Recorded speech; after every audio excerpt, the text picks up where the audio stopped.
Das Abenteuer in der alten Burg. Es war ein heißer Sommertag, als Jonas, Mia und Tim sich entschieden, die alte Burg am Rande der Stadt zu erkunden. Diese Burg hatte schon immer eine geheimnisvolle Anziehungskraft auf sie ausgeübt. Sie war seit Jahrhunderten verlassen und von dichten Wäldern umgeben.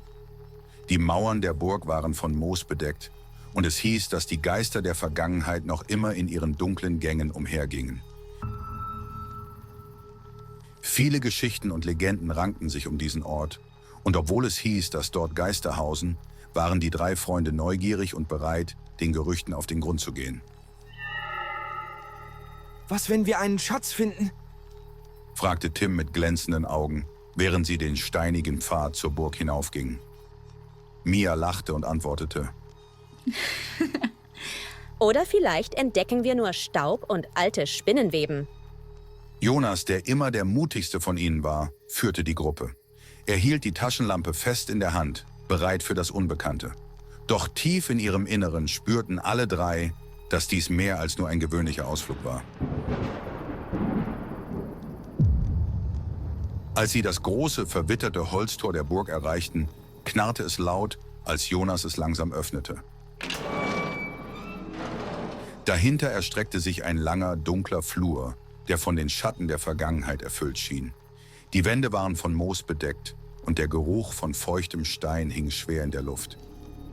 Hier war schon lange niemand mehr, Flüsterte Mia, als sie vorsichtig den ersten Schritt in die Dunkelheit machte.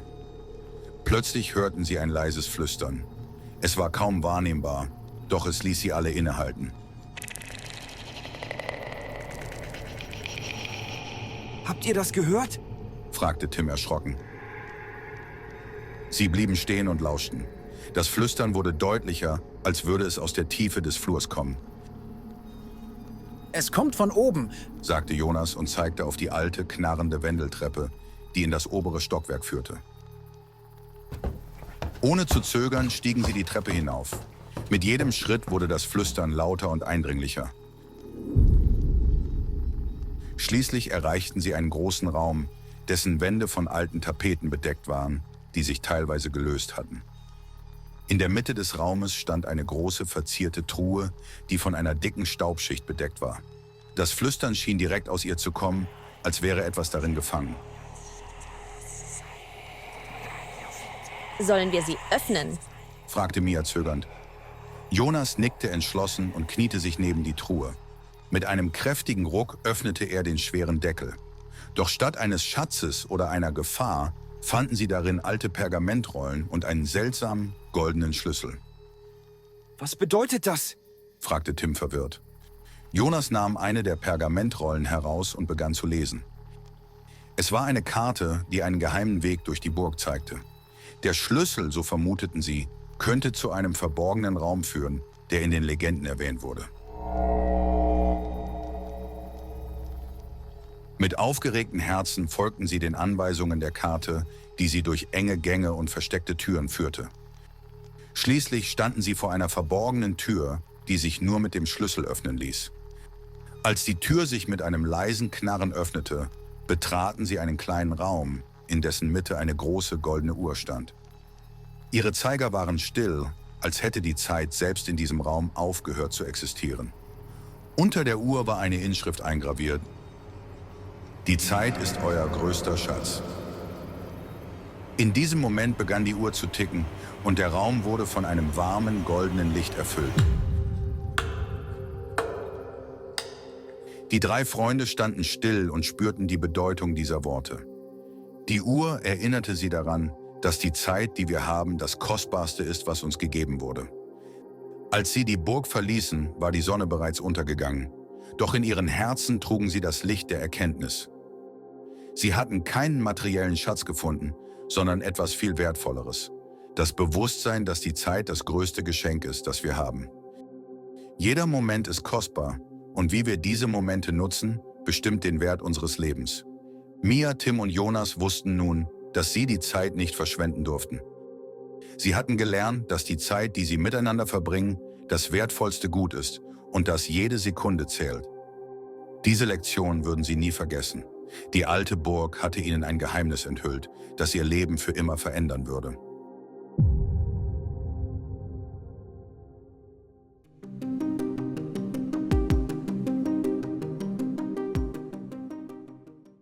Die Burg?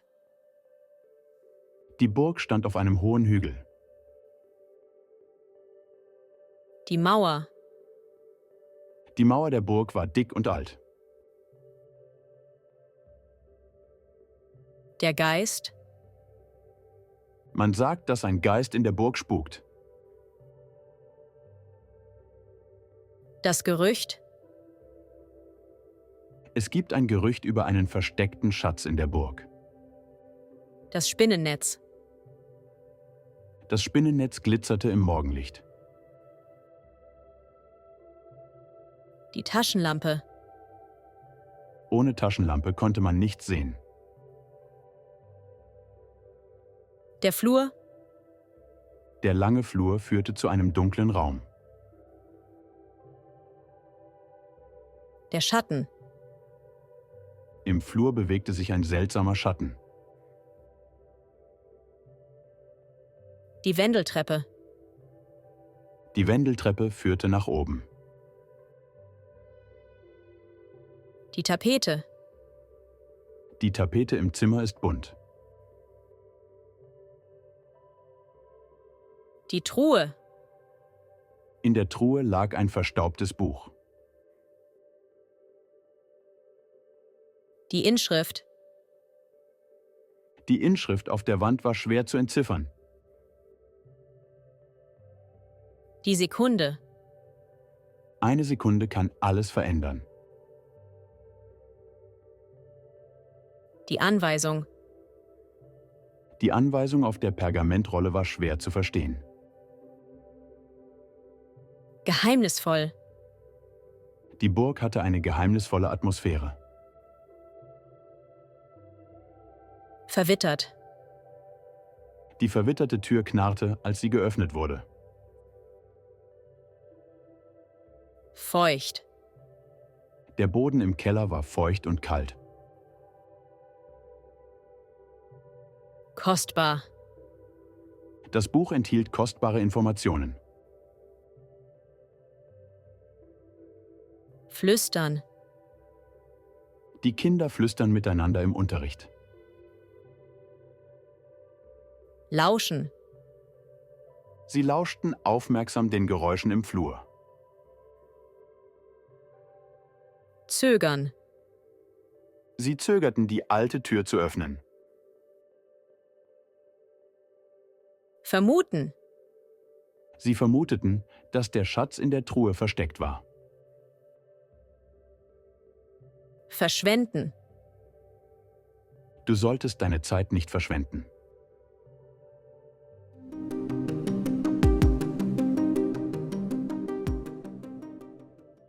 Es war ein heißer Sommertag, als Jonas, Mia und Tim sich entschieden, die alte Burg am Rande der Stadt zu erkunden.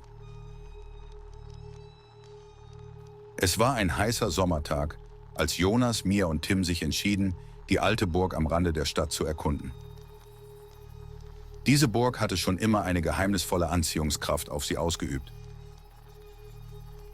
Diese Burg hatte schon immer eine geheimnisvolle Anziehungskraft auf sie ausgeübt. Sie war seit Jahrhunderten verlassen und von dichten Wäldern umgeben. Sie war seit Jahrhunderten verlassen und von dichten Wäldern umgeben. Die Mauern der Burg waren von Moos bedeckt, und es hieß, dass die Geister der Vergangenheit noch immer in ihren dunklen Gängen umhergingen. Die Mauern der Burg waren von Moos bedeckt, und es hieß, dass die Geister der Vergangenheit noch immer in ihren dunklen Gängen umhergingen. Viele Geschichten und Legenden rankten sich um diesen Ort, und obwohl es hieß, dass dort Geister hausen, waren die drei Freunde neugierig und bereit, den Gerüchten auf den Grund zu gehen. Viele Geschichten und Legenden rankten sich um diesen Ort, und obwohl es hieß, dass dort Geister hausen, waren die drei Freunde neugierig und bereit, den Gerüchten auf den Grund zu gehen. Was, wenn wir einen Schatz finden? Fragte Tim mit glänzenden Augen, während sie den steinigen Pfad zur Burg hinaufgingen. Was, wenn wir einen Schatz finden? Fragte Tim mit glänzenden Augen, während sie den steinigen Pfad zur Burg hinaufgingen. Mia lachte und antwortete: Oder vielleicht entdecken wir nur Staub und alte Spinnenweben. Mia lachte und antwortete: Oder vielleicht entdecken wir nur Staub und alte Spinnenweben. Jonas, der immer der mutigste von ihnen war, führte die Gruppe. Jonas, der immer der mutigste von ihnen war, führte die Gruppe. Er hielt die Taschenlampe fest in der Hand, bereit für das Unbekannte. Er hielt die Taschenlampe fest in der Hand, bereit für das Unbekannte. Doch tief in ihrem Inneren spürten alle drei, dass dies mehr als nur ein gewöhnlicher Ausflug war. Doch tief in ihrem Inneren spürten alle drei, dass dies mehr als nur ein gewöhnlicher Ausflug war. Als sie das große, verwitterte Holztor der Burg erreichten, knarrte es laut, als Jonas es langsam öffnete. Als sie das große, verwitterte Holztor der Burg erreichten, knarrte es laut, als Jonas es langsam öffnete. Dahinter erstreckte sich ein langer, dunkler Flur, der von den Schatten der Vergangenheit erfüllt schien. Dahinter erstreckte sich ein langer, dunkler Flur, der von den Schatten der Vergangenheit erfüllt schien. Die Wände waren von Moos bedeckt und der Geruch von feuchtem Stein hing schwer in der Luft. Die Wände waren von Moos bedeckt und der Geruch von feuchtem Stein hing schwer in der Luft. Hier war schon lange niemand mehr, Flüsterte Mia, als sie vorsichtig den ersten Schritt in die Dunkelheit machte. Hier war schon lange niemand mehr. Flüsterte Mia, als sie vorsichtig den ersten Schritt in die Dunkelheit machte. Plötzlich hörten sie ein leises Flüstern. Es war kaum wahrnehmbar, doch es ließ sie alle innehalten. Plötzlich hörten sie ein leises Flüstern. Es war kaum wahrnehmbar, doch es ließ sie alle innehalten. Habt ihr das gehört? Fragte Tim erschrocken. Habt ihr das gehört? Fragte Tim erschrocken. Sie blieben stehen und lauschten. Das Flüstern wurde deutlicher, als würde es aus der Tiefe des Flurs kommen. Sie blieben stehen und lauschten. Das Flüstern wurde deutlicher, als würde es aus der Tiefe des Flurs kommen. Es kommt von oben, Sagte Jonas und zeigte auf die alte, knarrende Wendeltreppe, die in das obere Stockwerk führte.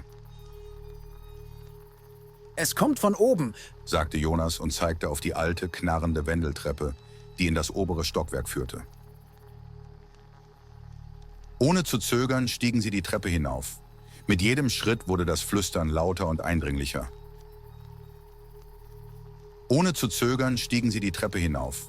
Mit jedem Schritt wurde das Flüstern lauter und eindringlicher. Schließlich erreichten sie einen großen Raum, dessen Wände von alten Tapeten bedeckt waren, die sich teilweise gelöst hatten. Schließlich erreichten sie einen großen Raum, dessen Wände von alten Tapeten bedeckt waren, die sich teilweise gelöst hatten. In der Mitte des Raumes stand eine große verzierte Truhe, die von einer dicken Staubschicht bedeckt war. In der Mitte des Raumes stand eine große verzierte Truhe, die von einer dicken Staubschicht bedeckt war. Das Flüstern schien direkt aus ihr zu kommen, als wäre etwas darin gefangen. Das Flüstern schien direkt aus ihr zu kommen, als wäre etwas darin gefangen. Sollen wir sie öffnen? Fragte Mia zögernd. Sollen wir sie öffnen? Fragte Mia zögernd. Jonas nickte entschlossen und kniete sich neben die Truhe. Jonas nickte entschlossen und kniete sich neben die Truhe. Mit einem kräftigen Ruck öffnete er den schweren Deckel. Mit einem kräftigen Ruck öffnete er den schweren Deckel. Doch statt eines Schatzes oder einer Gefahr fanden sie darin alte Pergamentrollen und einen seltsamen, goldenen Schlüssel. Doch statt eines Schatzes oder einer Gefahr fanden sie darin alte Pergamentrollen und einen seltsamen, goldenen Schlüssel. Was bedeutet das? Fragte Tim verwirrt. Was bedeutet das? Fragte Tim verwirrt. Jonas nahm eine der Pergamentrollen heraus und begann zu lesen. Jonas nahm eine der Pergamentrollen heraus und begann zu lesen. Es war eine Karte, die einen geheimen Weg durch die Burg zeigte. Es war eine Karte, die einen geheimen Weg durch die Burg zeigte. Der Schlüssel, so vermuteten sie, könnte zu einem verborgenen Raum führen, der in den Legenden erwähnt wurde. Der Schlüssel, so vermuteten sie, könnte zu einem verborgenen Raum führen, der in den Legenden erwähnt wurde. Mit aufgeregten Herzen folgten sie den Anweisungen der Karte, die sie durch enge Gänge und versteckte Türen führte. Mit aufgeregten Herzen folgten sie den Anweisungen der Karte, die sie durch enge Gänge und versteckte Türen führte. Schließlich standen sie vor einer verborgenen Tür, die sich nur mit dem Schlüssel öffnen ließ. Schließlich standen sie vor einer verborgenen Tür, die sich nur mit dem Schlüssel öffnen ließ. Als die Tür sich mit einem leisen Knarren öffnete, betraten sie einen kleinen Raum, in dessen Mitte eine große goldene Uhr stand.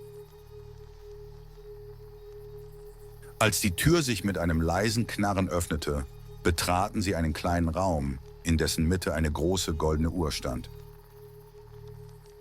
Ihre Zeiger waren still, als hätte die Zeit selbst in diesem Raum aufgehört zu existieren. Unter der Uhr war eine Inschrift eingraviert. Ihre Zeiger waren still, als hätte die Zeit selbst in diesem Raum aufgehört zu existieren. Unter der Uhr war eine Inschrift eingraviert.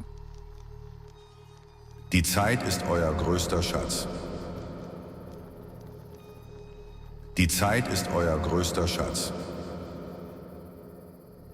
In diesem Moment begann die Uhr zu ticken und der Raum wurde von einem warmen, goldenen Licht erfüllt. In diesem Moment begann die Uhr zu ticken und der Raum wurde von einem warmen, goldenen Licht erfüllt. Die drei Freunde standen still und spürten die Bedeutung dieser Worte. Die drei Freunde standen still und spürten die Bedeutung dieser Worte. Die Uhr erinnerte sie daran, dass die Zeit, die wir haben, das Kostbarste ist, was uns gegeben wurde. Die Uhr erinnerte sie daran, dass die Zeit, die wir haben, das Kostbarste ist, was uns gegeben wurde. Als sie die Burg verließen, war die Sonne bereits untergegangen, doch in ihren Herzen trugen sie das Licht der Erkenntnis. Als sie die Burg verließen, war die Sonne bereits untergegangen, doch in ihren Herzen trugen sie das Licht der Erkenntnis. Sie hatten keinen materiellen Schatz gefunden, sondern etwas viel Wertvolleres: das Bewusstsein, dass die Zeit das größte Geschenk ist, das wir haben. Sie hatten keinen materiellen Schatz gefunden, sondern etwas viel Wertvolleres: das Bewusstsein, dass die Zeit das größte Geschenk ist, das wir haben. Jeder Moment ist kostbar, und wie wir diese Momente nutzen, bestimmt den Wert unseres Lebens.